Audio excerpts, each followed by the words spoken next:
अरब से आने वाले 17 साल के एक नौजवान ने कैसे भारत के सबसे बड़े साम्राज्य को उखाड़ फेंका। आखिर उसमें ये शक्ति आई कहां से कि वो भारत में इस्लामी सभ्यता का संस्थापक बन गया। हिंदुस्तान, जिसे मानव सभ्यता की जननी कहा जाता है, जहां दुनिया के पहले इंसान आदम ने अपना कदम रखा, जहां मुसलमानों ने हजारों साल हुकूमत की। ये कहानी है मुसलमानों द्वारा उसी हिंदुस्तान फतेह की। ये कहानी है मशहूर विजेता मोहम्मद बिन कासिम की। यूं तो भारत और अरब के ताल्लुकात हजारों साल पुराने हैं, लेकिन भारत में आने वाले पहले मुसलमान वो कारोबारी थे जो अरब से व्यापार करने भारत आते थे। मोहम्मद बिन कासिम से बहुत पहले मुसलमान भारत में दाखिल हो चुके थे। हिजरत के 15वें साल भारत में 3 सहाबी आए, जिन्होंने बॉम्बे, थाना और भरूच में इस्लाम को फैलाने का काम किया।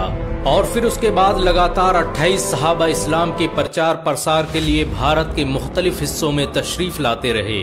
मोहम्मद बिन कासिम ने जिस वक्त हमला किया, उस वक्त भारत के 3 बड़े शहरों सिंध, गुजरात और मुंबई में मुसलमानों की बस्तियां मौजूद थी। मोहम्मद बिन कासिम के सिंध पर हमला करने का कारण यही मुसलमान थे जिनकी इज्जत पर राजा दाहिर ने हाथ डाल दिया था। सिंध के अलावा मुसलमानों ने गुजरात में भी अपनी बस्तियां बसा रखी थी। मुसलमान गुजरात में उस वक्त आए जब मस्जिद अक्सा की तरफ मुंह करके नमाज पढ़ी जाती थी, यानी 624 ईस्वी से पहले ही इस्लाम पूरी तरह भारत में दाखिल हो चुका था। गुजरात के भरूच में आज भी एक ऐसी मस्जिद मौजूद है जिसका रुख मस्जिद अक्सा की तरफ है।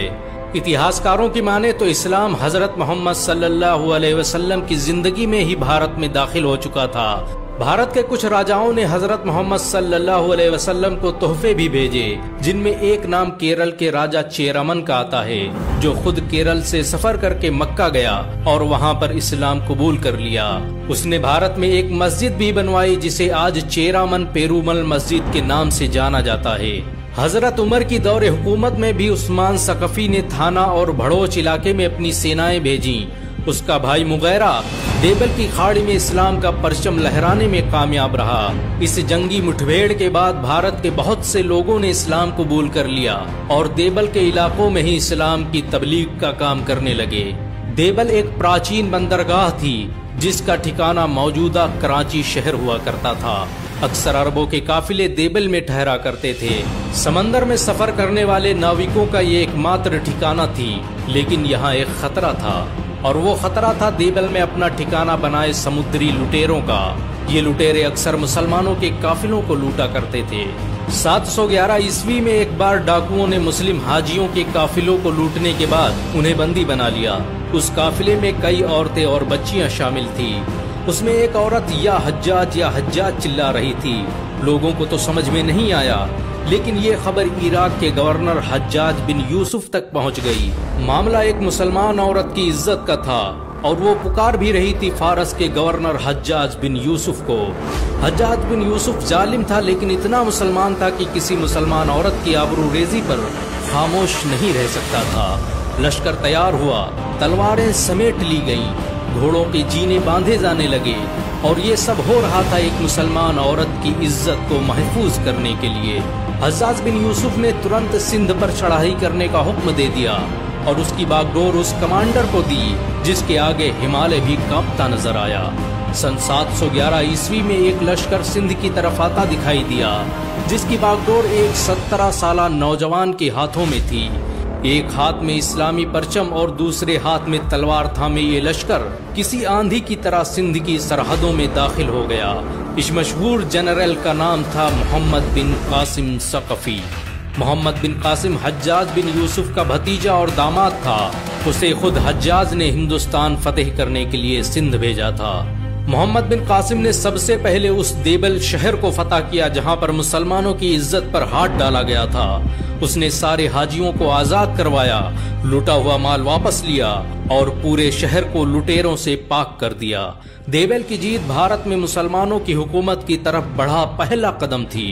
इस जंग ने सिंध पर मुसलमानों की हुकूमत के दरवाजे खोल दिए, लेकिन ये तो बस शुरुआत थी। मोहम्मद बिन कासिम का असल इम्तिहान तो अब शुरू होने वाला था, क्योंकि सिंध का राजा दाहिर मोहम्मद बिन कासिम के खिलाफ जंग का ऐलान कर चुका था। देबेल को जीतने के बाद मोहम्मद बिन कासिम ने एक ऐसी हुकूमत कायम की जिसमें अमन और इंसाफ ही सब कुछ था। वो अपनी फौजी दस्ते के साथ बैठकर खाना खाता और किसी चट्टान पर यूं ही सो जाता। भारत के वैश्य और शूद्रों के लिए ये हैरानी की बात थी कि कोई जनरल और किसी सेना का कमांडर ऐसा कैसे हो सकता है, क्योंकि उन्हें तो किसी ऊंची जात के इंसानों के पास बैठने और उसके पास से गुजरने की भी इजाजत नहीं थी। ऐसी बराबरी और समानता की बातें उन्होंने कभी सुनी भी ना थी। एक कमांडर अपने सैनिकों के साथ बैठकर खाना खाए और पत्थरों पर सो जाए, ये उनके सोच से परे था। मोहम्मद बिन कासिम और उसके सिपाहियों के इस आचरण से वहाँ के लोग बड़े प्रभावित हुए और बड़ी संख्या में लोगों ने इस्लाम कबूल करना शुरू कर दिया। मोहम्मद बिन कासिम का उस वक्त के हिंदुओं ने हर तरह से साथ दिया।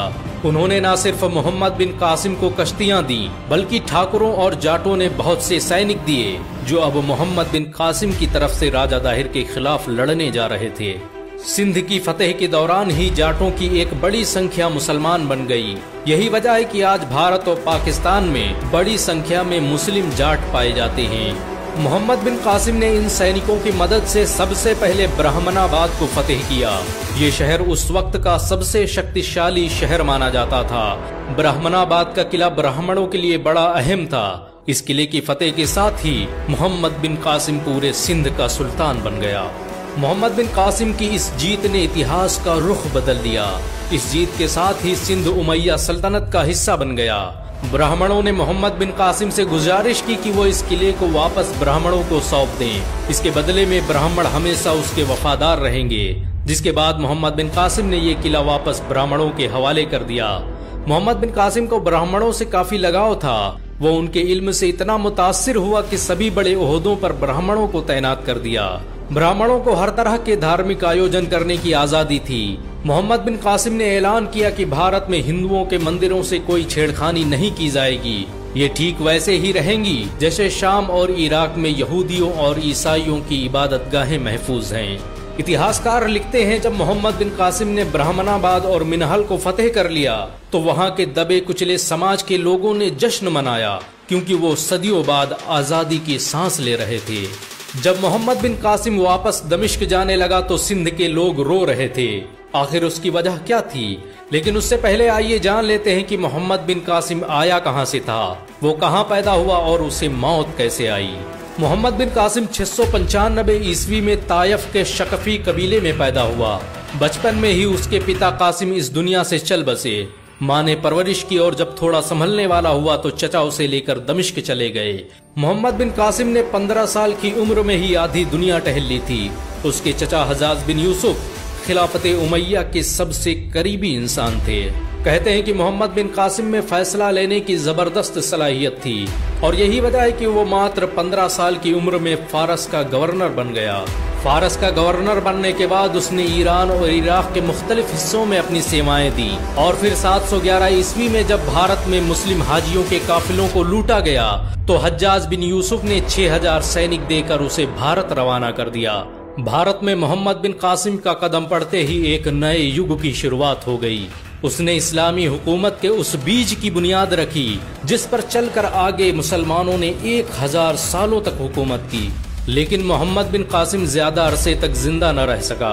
आखिर उसकी मौत की वजह क्या थी, या फिर उसे किसी ने कत्ल कर दिया था? इन सब के जवाब आपको अगले एपिसोड में मिलेंगे। भारत में इस्लाम सीरीज के अगले एपिसोड में हम ये भी जानेंगे कि मोहम्मद बिन कासिम के बाद भारत के मुसलमानों के साथ कैसा जुल्म हुआ। मोहम्मद बिन कासिम किसी के लिए हीरो हैं तो किसी के लिए विलन, लेकिन आपके लिए क्या है कमेंट में जरूर बताएं। अगर आप मोहम्मद बिन कासिम को हीरो मानते हैं तो इस वीडियो को लाइक और शेयर जरूर करें। ऐसी और वीडियो को देखने के लिए हमारे चैनल को सब्सक्राइब करें, घंटा जरूर दबाएं।